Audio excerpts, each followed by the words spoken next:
नहीं होगा। तो यहाँ खलु से हमको नियम शब्द का प्रयोग लगाना है कि या खलु सदृष्टि सम्यक दृष्टिर्वा भवति, जो नियम से सम्यक दृष्टि सा किम आचरति, वह कैसा आचरण करता है, सो सा योगी सम्यक दर्शन संपन्नः, वह क्योंकि वो सम्यक दर्शन से संपन्न है इसलिए अतः पूर्वं जिनैः भणितं पूर्वं जिनैः जिनेन्द्रैः तीर्थंकरैः यद् भणितं समोसरणे दिव्यध्वनिना श्रवणमुखोद्गतमित्यर्थः। पूर्व में, अब पूर्व में कल हमने बताया था, पूर्व का अर्थ क्या है, चतुर्थ का, पूर्व यानी चतुर्थ का। अतः यूं कहें तृतीय काल और चतुर्थ काल और पच्चीसवां पंचम काल, एवंडावसर्पणी काल के कारण से कुछ परिवर्तन आया। तो उस समय, जिस समय केवली भगवान थे, उस समय उन्होंने, जो जिनेन्द्र भगवान ने, तीर्थंकर ने, समोसरण में दिव्य ध्वनि के द्वारा श्रवण मुखोद्गत, श्रवणों के मुख से जो कहा गया था, भगवान ने जो कहा अथवा श्रवणों ने यानी आचार्य ने, पूर्व आचार्य ने जो कहा है, उस बात के लिए जिन प्रवचनम आगमन श्रुतम सूत्रम सिद्धांत इति पर्याय, उसके लिए ही हम क्या कहते हैं, जिन प्रवचन कहते हैं। किसके लिए, जो जिनेन्द्र भगवान ने कहा था समोसरण में दिव्य ध्वनि के द्वारा, उसे अपन सब क्या कहते हैं, जिन प्रवचन, जिन वाणी, ऐसा कहते हैं। जिन प्रथम आगमन, वो आगम है जो उनके कहे हुए अनुसार चला आ रहा है, जो अन्यून मनति रक्तम, ना न्यून हुआ है ना अतिरिक्त हुआ है। आगमन, श्रुतम, श्रुत है, पूर्वम, पूर्व है, सूत्रम, सूत्र है, सिद्धांतः, सिद्धांत है, इति पर्यायः, ये सभी पर्यायवाची नाम हैं। आगमस्य चे प्रथम उपदेष्टा तीर्थंकरः एव, ये बात आ गई। पहले अपन ने देखा था उपदेष्टा कौन हो सकते हैं, प्रवचन करने वाले कौन हो सकते हैं। आज के समय चाहे जिस व्यक्ति की प्रवचन शब्द कहा जाए, गृहस्थ में भी प्रवचन होना है। अरे प्रवचन कौन है, उपदेष्टा, उपदेश देने वाले तो मुख्य रूप से तीर्थंकर ही है, तीर्थंकरों का ही प्रवचन होता है, सही बात है।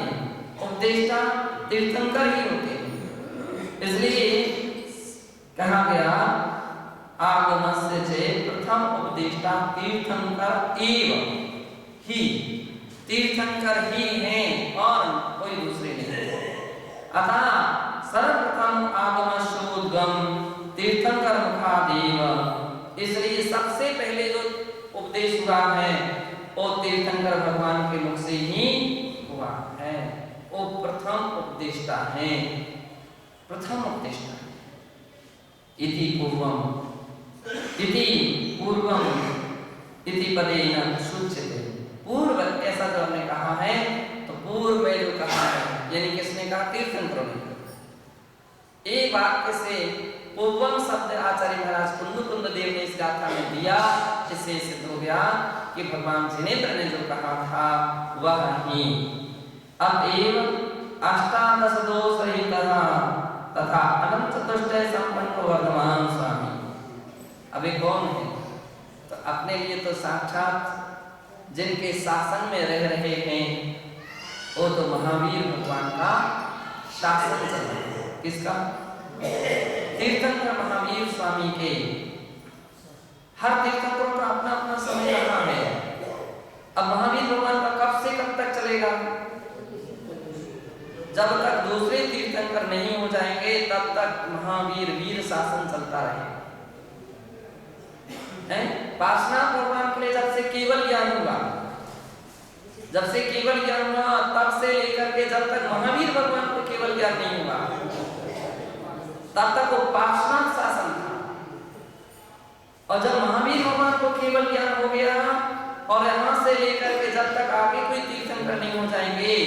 अगली 24 के और उसके उनके लिए जब तक केवल ज्ञान नहीं हो जाएगा तब तक वीर शासन चलता रहेगा। ये वीर शासन।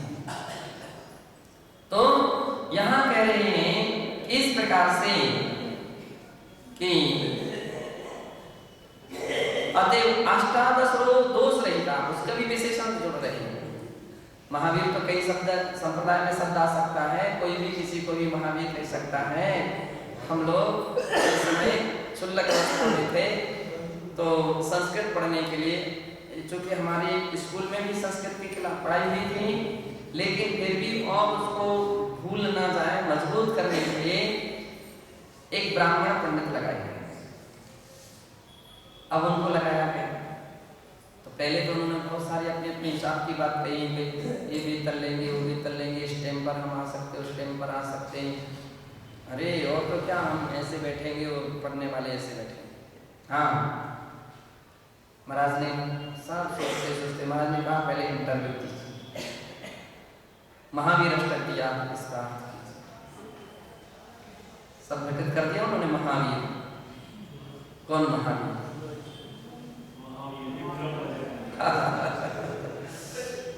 महाराज ने कहा तथा अब कल आना, कल चर्चा करेंगे। तो समझ गए?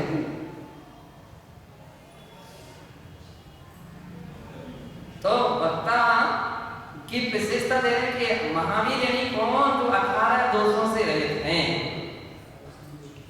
18 दोषों से रहित हैं, वे महावीर उनके लिए अपने अभिप्राय ओ अष्टादश दोष रहिता तथा अनंत चतुष्टय संपन्नो, अनंत चतुष्टय संपन्न है। अनंत दर्शन, अनंत ज्ञान, अनंत अरहम श्री फिर क्या है? ओम श्री माता जी, वो क्या है? उस तीर्थंकर कौन? अनंत चतुष्टय से संपन्न। वेदांत सागर जी अनंत चतुष्टय कौन?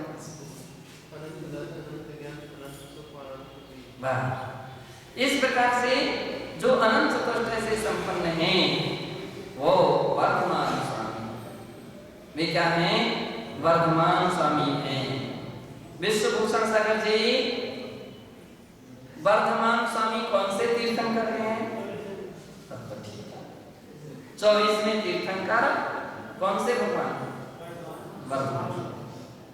इति कालापेक्षा मूल तंत्र कर्ता स्वीक्रियते, काल की अपेक्षा से मूल तंत्र, तंत्र का हो, ग्रंथ का हो, एकार्थवाची, तो मूल ग्रंथ के कर्ता कहे गए हैं।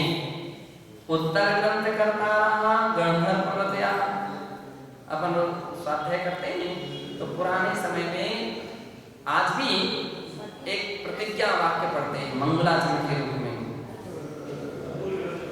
अस्य मूल ग्रंथ कर्ता श्री सर्वज्ञ देवा, तदुत्तर ग्रंथ कर्ता श्री गणधर देवा, प्रति गणधर देवा, तेषां वचनानुसार। हम जो कुछ कह रहे हैं उनके वचन के अनुसार कह रहे हैं, एक बात कह रहे हैं। परंपरा से आए हैं और सब उनके बाद के जो आचार्य से आई है आगम की वाणी है। एक एक तीर्थंकर के अनेक अनेक गणधर हैं, तो पहला गणधर प्रमुख कहलाएगा, शेष प्रति गणधर देव कहलाएंगे। और इसके बाद आचार्य परंपरा, जैसे महावीर के 11 हैं, उनमें खाली गणधर के लिए ही नहीं लेना, एक और ध्यान रखना, प्रति गणधर देव तीसरा वचनानुसार महासाध्य, उनके उपरांत जो भी उनके वचनों का अनुसरण करने वाले आचार्य रहे हैं वे सब प्रति गणधर। तो कह रहे हैं उत्तर ग्रंथ कर्ता श्री गणधर देव प्रभृत्या, उत्तरवर्ती आचार्य,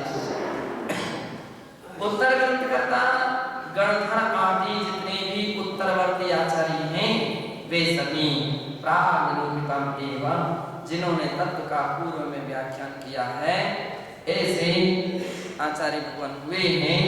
और उनके आश्रय लेकर के जो कुछ भी कहा है अब उसी का आगे विस्तार किया जाए।